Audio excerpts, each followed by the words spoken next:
Welcome today to this webinar on the anatomy of a successful fundraiser.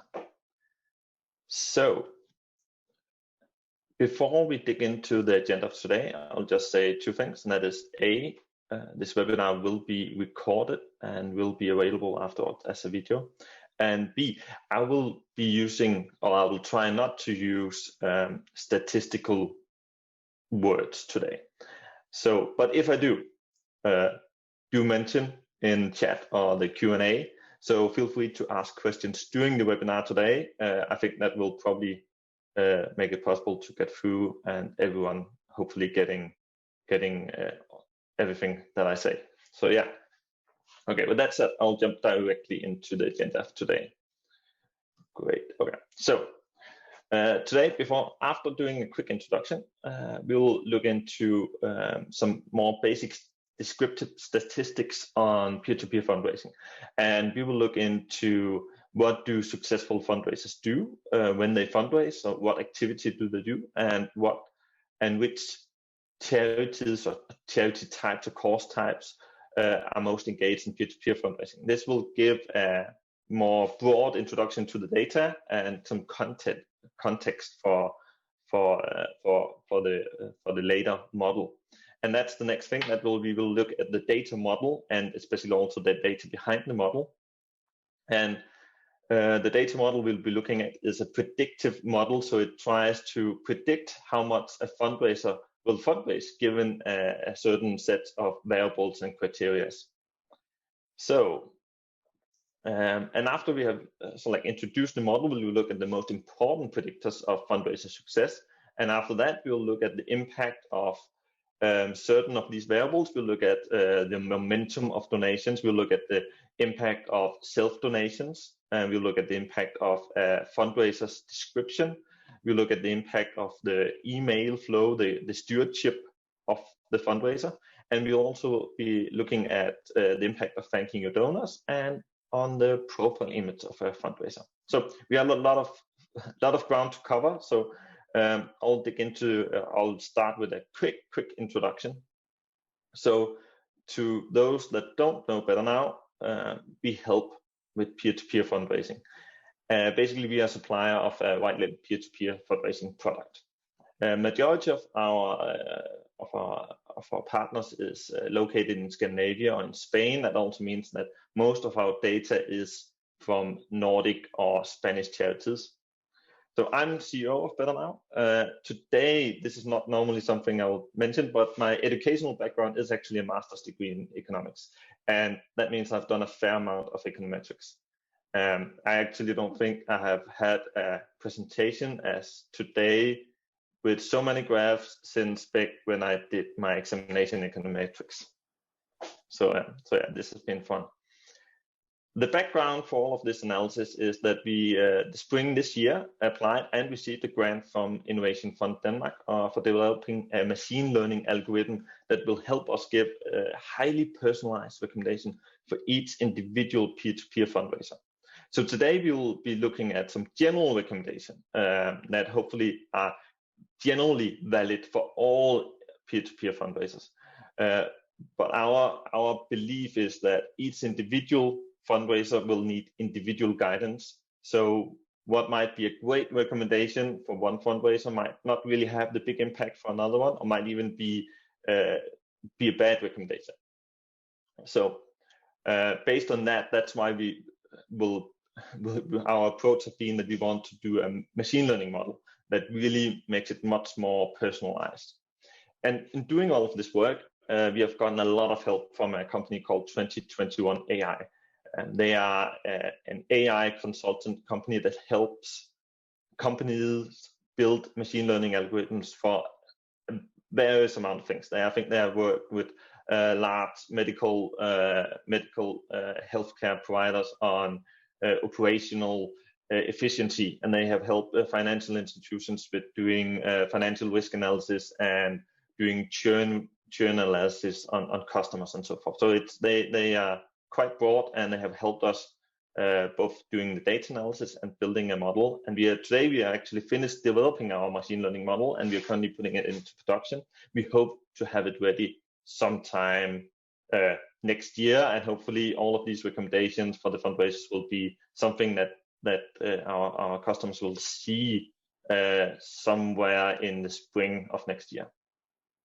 So, but for today, we're going to just look at the fundraising analysis, and we're going to start with descriptive statistics. So this is the broad introduction to peer-to-peer fundraising through data. So what type of P2P fundraising do we see the most of? And this is so as the diagram shows, it's a lot of sports fundraisers. We do see that this is where the majority of fundraising happens, and that's probably or we believe it's because that's where you can achieve scale. It's quite easy to get more sports fundraisers because you basically just have to do a sports event. Whereas on the other hand, we also see in-memory fundraising out there with just 4.5%, and in-memory fundraisers are way more difficult to promote. If we look at the performance of these fundraiser types, what we do see is that it's actually those that we have the least of that's doing the best, and that's in-memory fundraisers. And I don't think, for example, here you can see that sports fundraisers have the lowest average. That doesn't mean that that's something you shouldn't do, because that's where you can achieve scale. And if you really want to do peer-to-peer fundraising, right, you want to achieve scale. At the same, I also, by the way, want to emphasize that the average here is including those fundraisers that never get started. So it's including those with 0 donations in fundraising. So it's really taking a broad view. We're also seeing corporate fundraisers doing quite well, which is a good thing to note when we move on to the causes or the type of charities that are engaging in peer-to-peer fundraising. We see a strong, like health, medical charities doing 50%. That's no surprise. Actually, if it is any surprise, it's that it's only 50%. There's a strong fit between peer-to-peer fundraising and health charities for sure. We were surprised to see how many fundraisers were created for development aid, if anything. Great. And again, I don't think anyone should actually take this as, oh, I am a social work charity, so it's not a fit for me. This merely indicates that which charities are actually doing something in the area, rather than telling who's doing the best. The next one probably helps a bit more on that area, and that's on, so like, what's the average fundraise per fundraiser for each of these course types? And here we see that, at least in our data, that emergency aid charities are doing quite well. When we look at this, or like dig into that, we can see that it's actually because they have a lot of corporate fundraisers. And that's why they have a high average. Likewise, health charities have a lot of in-memory fundraisers compared to other types of charities, and therefore they are doing quite well also. So yeah. The data on especially social work and animals environmental charities are quite thin. So I don't think too much to be taken from that, those results. And especially I think the animals environmental charities have been a bit late to the peer-to-peer fundraising game in the Nordics especially. We're seeing that change. So hopefully those that will also reflect later next year in this data. Great, okay. So moving on to where the meat is, so to say, that's the big model.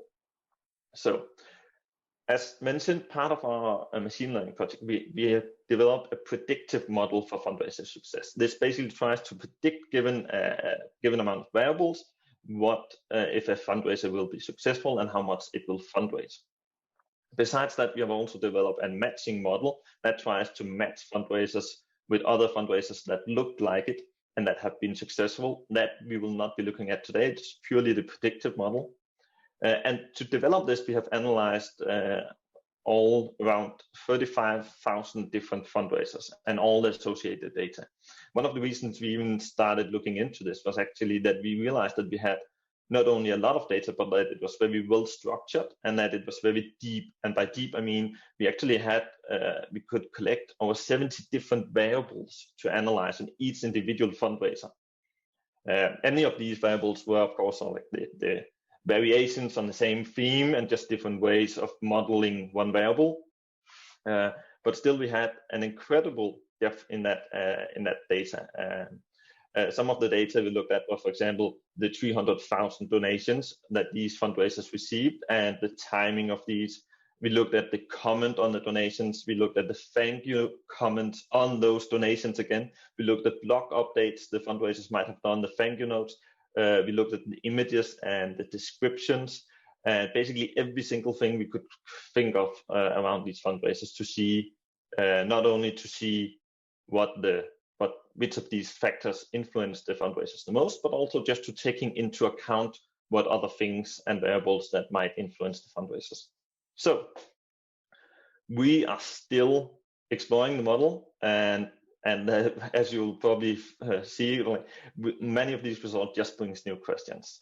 And one of the good things about this model is that it will help us measure impact of new features we roll out, and it will also just in general help us figure out where we should focus our effort on. Great, okay. Okay, so looking at the top features. So just a quick note first on these predictive models. We have actually, it's not just one predictive model, it's quite many different predictive models. So we have one predictive model that's just after a fundraiser is created. Then we have another one that we calculate after 7 days of fundraising. And that's the one we're actually looking at here. And that's because we have a bit more data. We can see what the fundraiser actually does. And that helps us predict future success, but also helps us figure out what actions they already have taken are helping them. We also have some for later in these stages in the fundraising journey. So number one, the thing that really predicts is, and this is probably no surprise, is that's the amount of donations they got the first 7 days. That really predicts the future success. So you could call it momentum. That a good start really helps. We'll dig into each of these further down, so I won't go into depth here, just present the top 5. The next is the self-donation amount. How much do the fundraiser donate to their own fundraising page? Then we have the length of the description, and especially also how personal description actually is. And fourth, we have the stewardship journey, and by that we mean basically we mean the emails that's being sent to the fundraiser. In this case, this is done by Better Now, and I think this is one of those areas where we are lucky that we even have this data, so we can see the open and click rates and so forth. And the fifth, that's the experience of the fundraiser. That should also not be a big surprise. That one we won't go into depth with because it's really straightforward to solve. Basically, if the fundraiser have done a fundraiser before, they will probably do better in the future. And it doesn't matter if they have done 1, 2, 3, 4, 5 fundraisers in the past, just that they have had some experience. Great, okay. Great, okay. So momentum, that's gonna be the first one we're gonna look at. So there's a graph down in the corner here, and I will just present this graph and how to read it because we're gonna see a lot of these. So in the bottom, we have the variable that we're trying to explain success with. In this case, actually in all of these graphs where there's any money related, it's in Danish kroner. So I've added in a few euro amounts to help you understand that. For technical reasons, we had to do it in Danish kroner. Of course, our customers fundraise in many different currencies, so we had to convert all of that, given historical currency exchange rates and so forth. Back to Danish kroner. Okay, so, and then we have the other axis, this one that goes from -1 to 1. Basically, that means if it's really not easy to interpret, like find a way to make a numerical analysis on that. Basically, it means that if it's below 0, it's a below average result. If it's above 0, it's an above average result, and that's basically what we need to know for we need to know for now. And then especially the slope of the curve and how the curve looks. So if we look at this one, we can see that anything up until 270 euros will give a higher will predict higher fundraising success for a fundraiser. If it's below 160 euros, it means that it will be a below average result. So yeah, and it's really not that surprising. This one is one of those where we were not surprised. So another thing I also just want to mention again before we move on is that these graphs and this analysis is taking everything into account. Basically, it's having all the other variables being constant. And by that, I mean, we are only looking at the impact of this specific thing. So basically, we are holding, for example, the level of self-donations constant. We are holding the fundraiser description constant and so forth, and only looking at the marginal impact of this specific variable. Great. All right. If we move on to the next one, that's self-donations. And this is where we get some interesting results. So the graph basically shows the impact of self-donation on the amount of non-self donations. And what really came, because we are always expected and known that giving a donation yourself really impacts the fundraising success. What we see here is that it needs to be of a certain amount. Basically, the impact first comes after 35 years, and that really surprised us. Not only that there was a threshold that the self-donation had to pass, but that it was so high. 35 years is a rather big self-donation, and then not surprisingly, after 87 euros, it doesn't make an impact if you get 87 euros or if you give 1,000 euros. Yeah, basically the sort of like explaining behind why this matters, of course, that when your friends see that you donate yourself, it means that basically you put your money where your mouth is, and that makes them more likely to donate. Great. All right. I will move on to next one. That's the fundraiser description. So this is where the fundraiser describes their personal story, why they're fundraising, and so forth.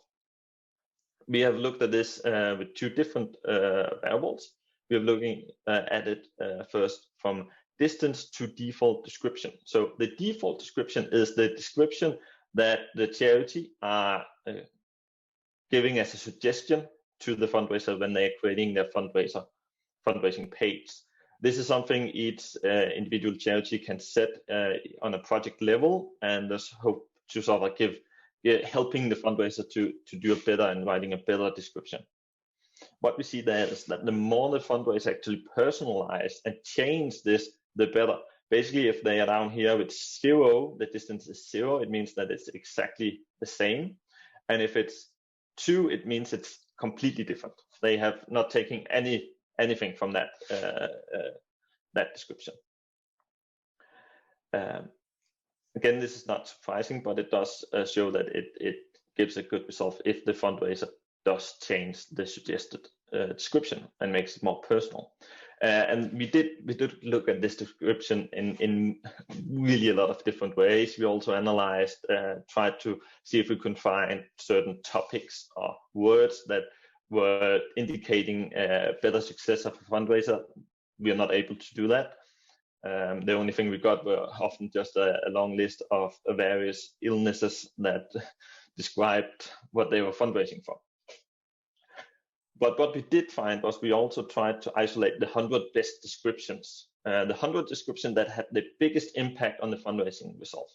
And from basically reading all of those descriptions, we have found that personal descriptions and personal stories is by no surprise what really makes a good description. In the same, we also looked at the length of description, and we haven't been able to explain why there's this jump around 150 words. But what we do see, at least, is that when we pass these 150 words, description does perform better.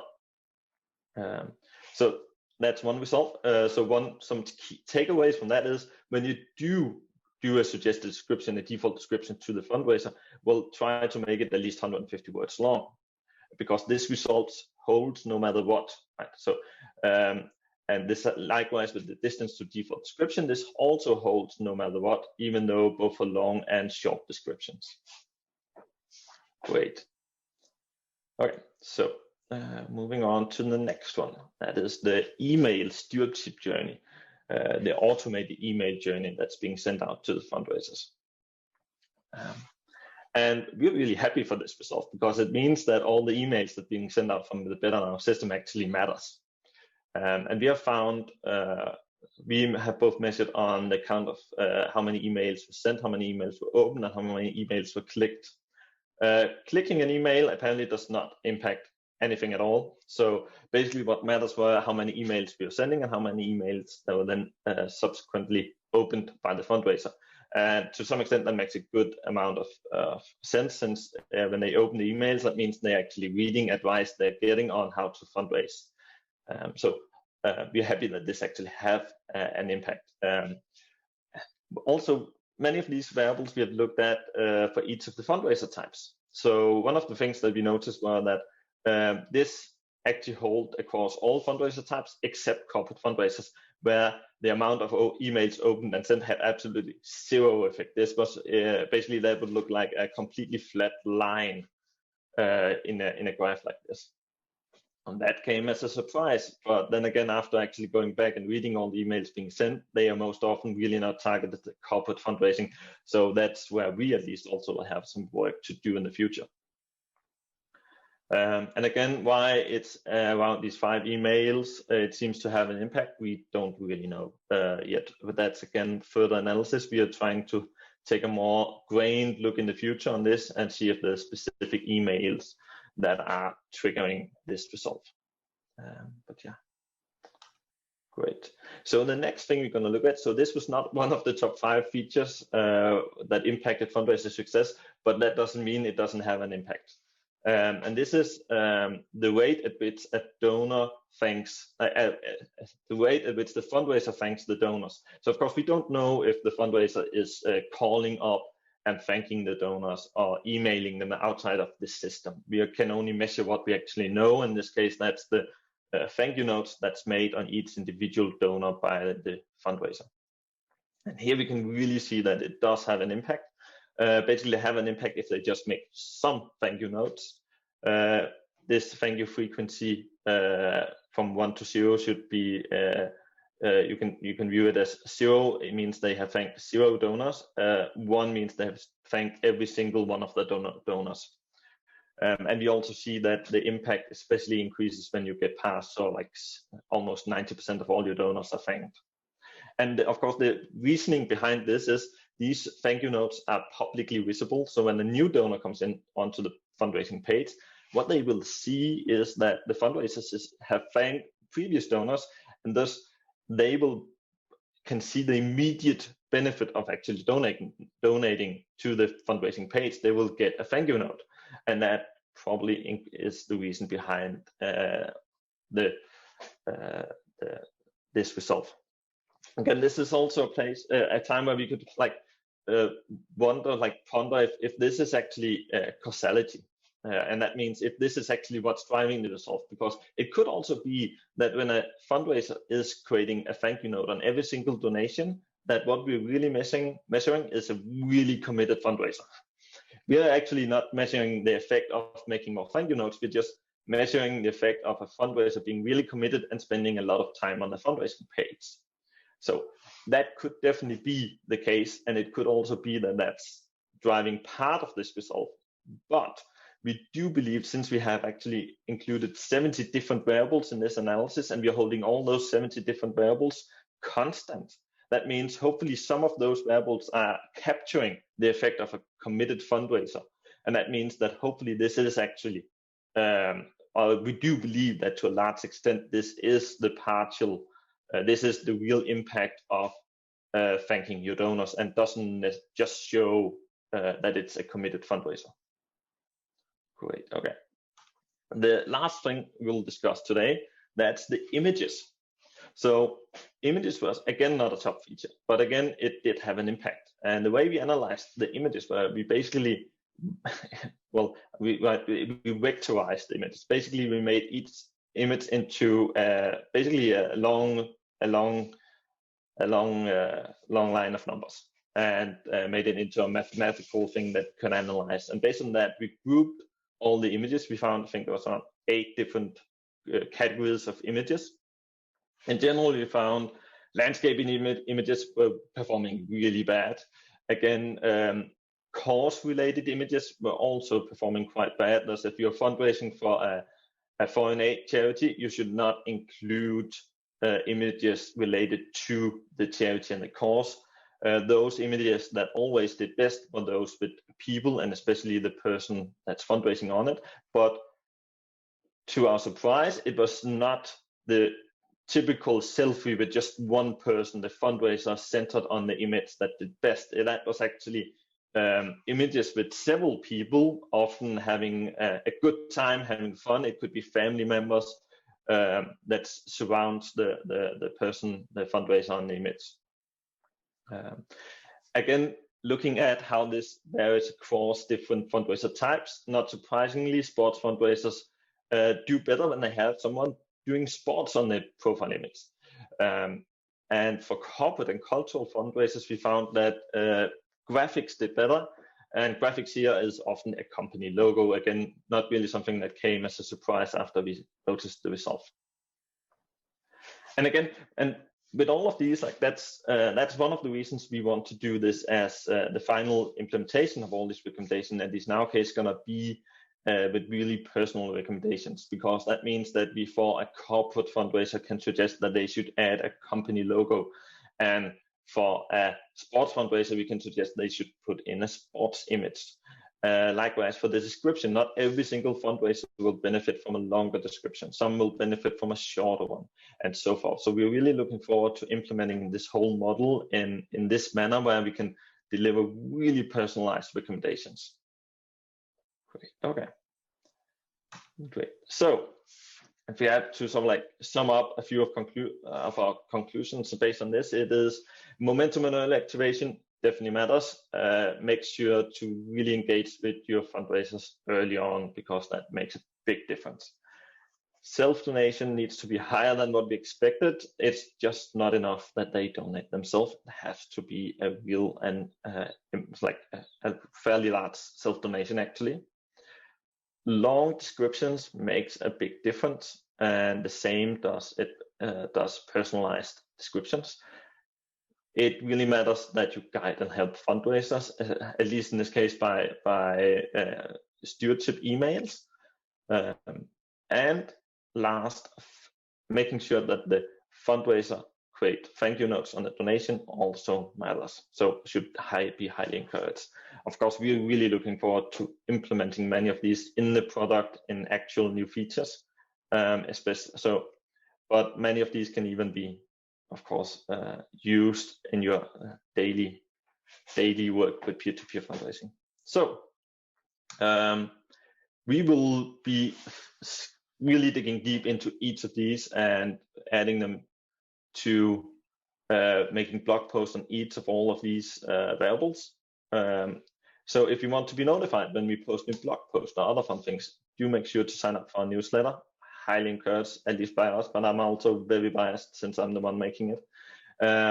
There's a link to the newsletter sign up in the chat. And with that, of course, always reach out for anything related to peer-to-peer fundraising. You really don't need to buy anything from us. Just come and talk. We love to geek out over peer-to-peer fundraising.